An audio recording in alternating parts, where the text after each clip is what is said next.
حضور پاک صلی الله علیه وسلم په دعا مبارکه کې کله داسې دعا کړه، الله ته ما ته خپل محبت نصیب کې او دیغه چا محبت ما ته نصیب کې چې دیغه محبت دې تا په نظم ما ته ګټه را رسوي. چا پرون ویلي وحب من یحبک، چا تا سره مینه لري خو د تا د دوستانو سره محبت ما ته ګټه را رسوي، خدای پاک دیغه خلکو محبت په نصیب کې. بیا ورته ای رب کریمه هغه څه چې تا ما ته په رزق راکړي چې ما ته محبوب دي، دنیا انسان محبت ورسره لري، اولاد محبت ورسره لري، دا څه دنیا دې چې راکړي اولاد دې چې راکړی خدایه ته دغه بیرته ما دپاره قوت په هغه څه کې وګرځوي چې ته په خو راضي کېږې. دنیا دې ما محبوب ده تا ما ته راکړی خو ما باندې بیرته توفیق راکړي چې زه مصرف په هغه لار کړم چې هغه بیا تا ته محبوب وي،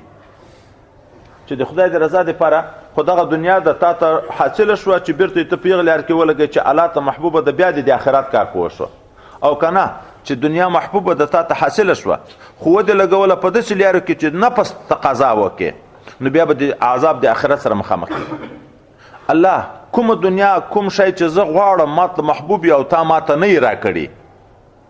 خدای ته هغه سبب د فراغت وګرځوي د ما په زړه کې په هغه څه کې چې هغه تا ته محبوبي. دنیا دې چې نه ده راکړې خدای پاکه ته دا وخت ما په علم کې، په طاعت کې، په عبادت کې، په ذکر کې را باندې تیر کې. چې دنیا دې راکړې هغه دنیا په سمه لاره باندې مستعمله کې، چې نه دې راکړې خدای دغه نه راکړه سبب د فراغت وګرځوي. هیڅ نه دارم غم هیڅ نه دارم، دستار نه دارم غم پیش نه دارم، چې نه دې راکړې خدایه د زړه تعلق مې نور ختم کې، حرص مې ختم کې چې زه په هغه فکر کې زړه مې مطمئن کې او د تا په عبادت کې دا وخت را باندې تیر کې.